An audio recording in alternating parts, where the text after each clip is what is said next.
స్తోత్రములు తండ్రి. ఇంకా నాయన నేడు దినాలు తండ్రి ఈ యొక్క తండ్రి నీ ప్రియకుమారుడు యేసుక్రీస్తు ప్రభువు వారి యొక్క రక్తంలో కడగబడి, అలాగే నాయన తండ్రి ఆ యొక్క తండ్రి పాలకుల పరిసర ప్రాంతాల్లో ఉన్న నీ బిడ్డలందరికీ కూడా తండ్రి ఎంతో ఆనందముగా సంతోషముగా తండ్రి ఒకరికొకరు ప్రార్థించుకుంటూ నేడు దినాలు నాయన ఒక పరలోకపు వాతావరణాన్ని మేము అనుగ్రహించినందుకు వందనములు తండ్రి. అలాగే నాయన మరి ఉదయకాల సమయం వల్ల లేచి నీ పాద సన్నిధికి వచ్చి నీ స్తుతించుకునే భాగ్యం, ఆత్మతో సత్యముతో ఆరాధించుకునే భాగ్యము మాకు అనుగ్రహించినందుకు మేము స్తుతులు స్తోత్రములు చెల్లిస్తూ ఉన్నాను తండ్రి. అలాగే నాయన ముఖ్యంగా విదేశాల్లో స్వదేశాల్లో బిడ్డలందరినీ జ్ఞాపకం చేసుకోండి. క్రీస్తు స్వరం ప్రార్థనలో ఉన్నవారిని, ఎక్కువ జాముని దేవుడు అగ్నితీర పరిచయంలో ఉన్నవారిని, అలాగే మహిమగల క్రీస్తు ప్రార్థన మందిరంలో ఉన్నవారిని అందరినీ జ్ఞాపకం చేసుకోండి.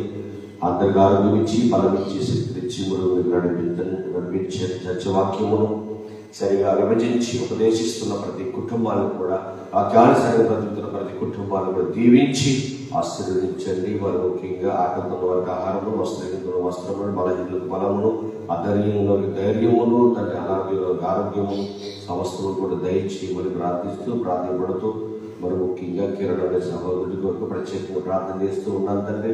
ఆ బిడ్డ వైద్య హాస్పిటల్లో ఉన్నాడు తండ్రి. మరి ఆ బిడ్డకి తండ్రి నాయన ఎలాంటి ఇబ్బంది లేకుండా నాయన మీరు ఆ బిడ్డను ముట్టి స్వస్థపరిచి నాయన తన యొక్క భార్య దగ్గరికి, తన పసిబిడ్డ దగ్గరికి పంపించి సాక్షిగా వారిని వాడుకోమని ప్రార్థన చేస్తూ ఉన్నాను తండ్రి. తన భార్య నాయన క్రీస్తు జ్యోతి జ్ఞాపకం చేసుకుంటాయా తండ్రి. ఆ బిడ్డ నాయన ఎంతగానో తండ్రి గోజాడుతుంది తండ్రి.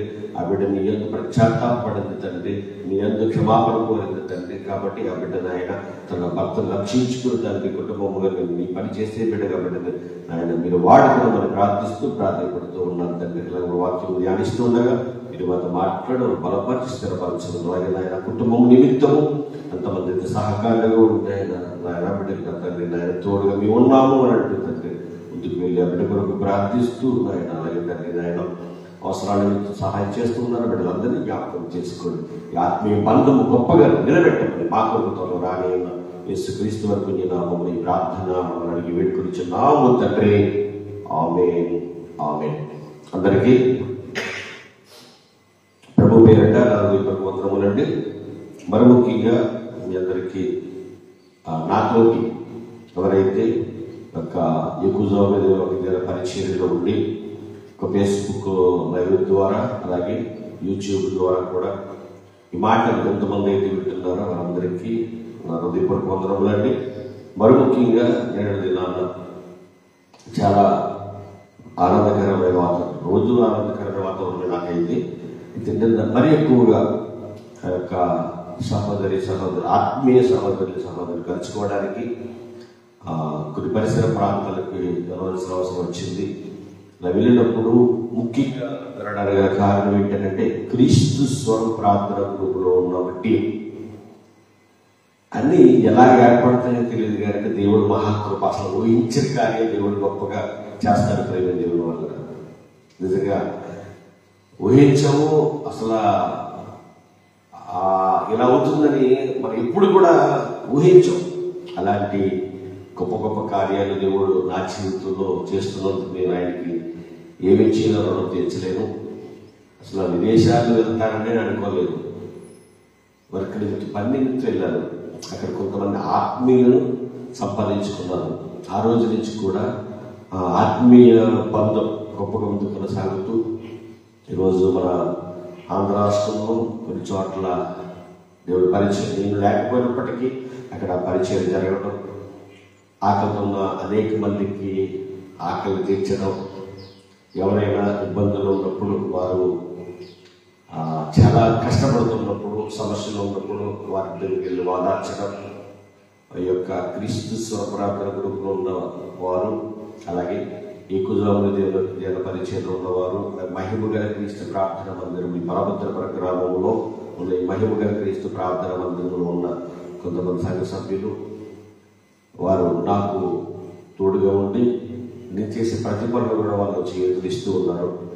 అలా 2 దినాల ఒక తమ్ముడు కిరణ్ అనే తమ్ముడు, ఆ తమ్ముడికి పెళ్ళి సంవత్సరాలు అయింది. ఒక బాబు కూడా ఉన్నాడు, 7 నెలల బాబు. అయితే జ్వరం వచ్చింది ఆ కిరణ్ అనే అబ్బాయికి. వచ్చి అది హాస్పిటల్కి తీసుకువెళ్తే బోన్ క్యాన్సర్ అన్నారు, చాలా క్రిటికల్ అన్నారు. వస్తున్నది అయితే వైద్య హాస్పిటల్లో జాయిన్ చేశారు. ట్రీట్మెంట్ అంతా కూడా ఆరోగ్యంగా అవుతుంది, కానీ మరి ఖర్చులు చాలా ఉంటాయి, ఖర్చులు అవుతున్నాయి.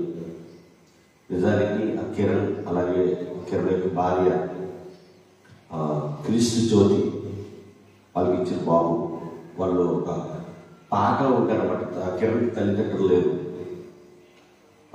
దొడ్డిపట్ల పాలకొల్లు దగ్గర, దొడ్డిపట్ల పాలకొల్లు నుంచి 14 కిలోమీటర్లు దొడ్డిపట్ల అనే గ్రామంలో వారు ఉంటారు, పాటలు ఉంటారు. అలాగే కిరణ్ అయితే వీడియో ఫొటోస్ తీస్తూ ఉంటాడు.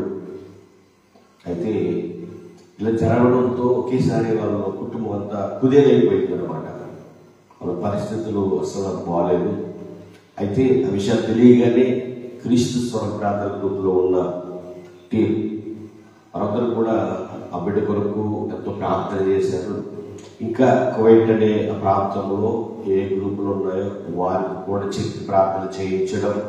నిజంగా ఎంత ప్రేమ, క్రీస్తు ప్రేమతో గొప్పగా ఉంటుందంటే కానీ, ఎవరైనా అనారోగ్యంతో ఉన్నప్పుడు, ఎవరైనా వారు బాధపడుతున్నప్పుడు వారికి ఎంతనే సహాయపడడానికి ముందుకెళ్తారనమాట. అలా కువైట్లో ఉన్న కొన్ని సంఘాలు కూడా వారికి ప్రార్థన సహాయమే కాకుండా వారు చేయగలిగే సహాయం చేస్తూ ఉన్నారు, వెళ్ళి ప్రార్థన చేస్తూ ఉన్నారు. అలాగే నిరంతరాలు కూడా మనం కూడా వెళ్ళాము, వారికి ప్రార్థన చేసాము. చూసినప్పుడు నాకు ఎంతో ఆనందం వేసిందండి. ఒక ఎంత బాధ కలిగింది ముందు, కానీ ఒకటి అనిపించింది, దేవుడి పరీక్ష. ఈ యొక్క పరీక్షలో వాళ్ళు గెలిస్తే దేవుడి పనిలో వాడబడతారు. ఆ క్రీస్తు జ్యోతి ఆ చెల్లెమ్మ కూడా ఎంతో దేవుని మీద నమ్మకం, విశ్వాసంతో ఉంది. అలాగే తన భర్త ఆరోగ్యంతో తిరిగి వస్తాడనే నమ్మకం బిడ్డలో ఉంది. చిన్న బాబు, 7 నెలల బాబు అండి. నిజంగా ఆ బాబుని చూసి చాలా ఆనందం. దేవుడు చక్కటి కుమారాన్ని, చక్కటి గర్భఫలాన్ని కూడా ఆ బిడ్డకి ఇవ్వడం జరిగింది. కాబట్టి దేవుడు కిరణ్ని స్వస్థపరుస్తాడని, తీసుకొస్తాడని దేవుడు పక్షముగా నేను మాట ఇచ్చారు. కాబట్టి మీరందరూ ప్రార్థన చేయండి. ఆ కుటుంబాన్ని గొప్ప వెలుగుగా దేవుడు నిలబెట్టి అనేకులకు సాక్షిగా నిలబెట్టాలి. అలా నిన్నటి దినాన్న ఆ పాలకుల దగ్గర ఉన్న ప్రాంతానికి వెళ్ళి వారిని కలుసుకుని వారి కొరకు ప్రార్థన చేసి అక్కడ ఆత్మీయ అనేకమైన మాటలు మాట్లాడుకుని వారికి చెప్పి వారిని బలపరిచి అక్కడ ఉన్న మరికొంతమంది సహోదరులకి వెళ్ళడం జరిగిందండి. మాతో పాటు కూడా ఆ స్వామి గారని క్రీస్తు సేవ ప్రార్థన గ్రూప్ నడిపిస్తూ యాడ్మిన్ కూడా నడిపిస్తున్న అక్క సారలక్క, పద్మశ్రీ గారు అని పేరు, సారలక్క. ఆ బిడ్డ కూడా తన భర్తకి వెంటనే మీకు వెళ్ళగానే చెప్పడం, అతను చాలా ఇంకా ఎంత ఆనందం అంటే ఆయన కూడా ఏంటో ప్రేమ ఏంటో తెలియదు కానీ క్రీస్తు ప్రేమ మమ్మల్ని ఆదరించడం, ప్రతి చోటకి తీసుకువెళ్ళడం. అక్కడ లక్ష్మక్క ఉంటుంది, పద్మశ్రీ గారి అక్క వారి ఇంటికి వెళ్ళడం, అక్కడ వారందరికీ ప్రార్థన చేయడం, అక్కడ కూడా ఆత్మీయ సంగతులు పంచుకోవడం. ఆ తర్వాత మనం ఏదో చోటకి వెళ్ళడం, అక్కడ కూడా ఆత్మీయ సంగతులు పంచుకోవడం, అనేకుల కొరకు ప్రార్థన చేయడం. నేను తిన్నాను నా దేవుడు, ఎందుకంటే వాళ్ళెవరో నాకు తెలియదు, నేనెవరో వాళ్ళకి తెలియదు. కానీ ఈ యేసుక్రీస్తు ప్రభు వారి రక్తంలో కడగబడిన వారి బంధం అంత గొప్పగా ఉంటుంది అన్నమాట, గొప్పగా ఉంటుంది. అలా అందరికీ ప్రార్థన చేయడం, రాత్రి సుమారుగా అన్ని పనులు పూర్తి చేసుకుని రావడం నాకు చాలా ఆనందం వేసింది. ఎన్ని మీతో ఎందుకు పంచుకుంటున్నానంటే దేవుడిలో ఉండే గొప్ప ఆనందం మరి దేనిలోనే ఉండదండి, దేని ఉండదు. ఆ ప్రేమ చూపించడానికి దేవుడు మనల్ని నిలబెట్టుకుంటాడు. కాబట్టి ప్రేమ కలిగి జీవించండి. ఆ ప్రేమ గొప్పగా ఉంటుందో అలాగే మనం కంటిన్యూ అవుతున్న మొదటి కొరింథీ పత్రిక వచ్చేది. ఎందుకంటే మనం 3 రోజులుగా ప్రేమ లేని వాడు నా వాడు కాదని పౌలు గారు కంఠాబలంగా చెబుతున్న మాట మనం ధ్యానిస్తూ ఉన్నామండి. ఎట్టి పరిస్థితుల్లో కూడా నువ్వు ఎంత గొప్పవాడువైనా, ఎంత గొప్ప ప్రార్థన పరుడువైనా, ఎంత గొప్ప విశ్వాసమైనా, ఎంత ఉన్నతంగా నువ్వు బైబిల్ చదివేసినా, నువ్వు అనేక మందికి వాక్యం చెప్పేసిన, 1,00,000 మంది ఉన్న ప్రేమ లేని వాడువైతే నీవు వ్యర్థుడివే. ప్రేమ అంత గొప్పగా చూపిస్తుందో చూడ ఒకసారి. అదే మొదటి కొరింథీ పత్రిక 13వ అధ్యాయము 4వ వచనం. ప్రేమ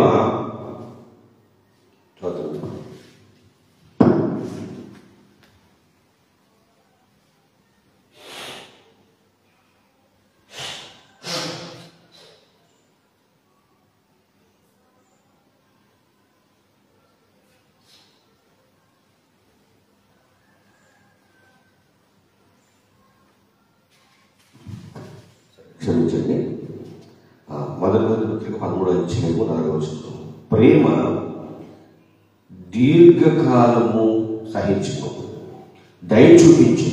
ప్రేమ మచ్చరపడదు, ప్రేమ డంబముగా ప్రవర్తింపదు, అది ఉప్పొంగదు, అమర్యాదగా నడవదు, స్వల్ప ప్రయోజనం కొరకు విచారించుకోదు, త్వరగా కోపపడదు,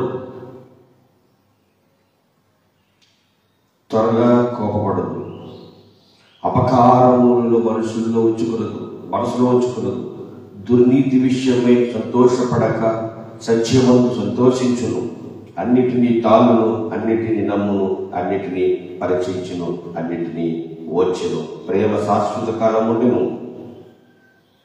చూడండి, ప్రేమ గురించి మాట్లాడాలి అంటే ప్రేమ గురించి మాట్లాడుతూ, ప్రేమ గురించి చెబుతూ, నువ్వు ప్రేమ కనపరచకపోతే, ప్రేమ నీలో లేకపోతే నువ్వు వ్యర్థుడివే అని చెప్పి, ప్రేమ ఎంత గొప్ప కార్యాలు చేస్తుందో, ప్రేమ ఉండటం వలన ఎలాంటి పనిలో మనం ఉంటామో, ఎలా ప్రేమ ముందుకు నడిపిస్తుందో చాలా చక్కగా రండి ఈ యొక్క పౌలు గారు మొదటి కొరింథీ పత్రిక రాస్తూ 13వ అధ్యాయంలో ఎంత గొప్పగా ప్రేమ అంటున్నాడు అంటే 4వ వచనంలో, ప్రేమ దీర్ఘకాలం సహించునట. తర్వాత దయ చూపించు. ప్రేమ మచ్చరపడదు, ప్రేమ డంబముగా ప్రవర్తింపదు, అది ఉప్పొంగదు, అమర్యాదగా నడవదు, స్వప్రయోజనములకు విచారించుకునదు, త్వరగా కోపపడదు, అపకారములు మనస్సులో ఉంచుకునదు, దుర్నీతి విషయమే సంతోషపడక సత్యమందు సంతోషించును, అన్నిటినీ తాళును, అన్నిటినీ నమ్మును, అన్నిటినీ నిరీక్షించును, అన్నిటినీ వచ్చును. ప్రేమ శాశ్వత కాలము ఉండెను. ఈ ప్రేమ కావాలని దేవుడు కోరుకుంటున్నాడు. ప్రేమ దేవుడు వల్ల ఈ ప్రేమే నిన్న నడిపించగలిగింది. ఈ ప్రేమే అనేకులతో కలిసి ఆ పరలోక వాతావరణాన్ని సంపాదించుకున్నాడు. ఈ ప్రేమే దేవుడు వల్ల.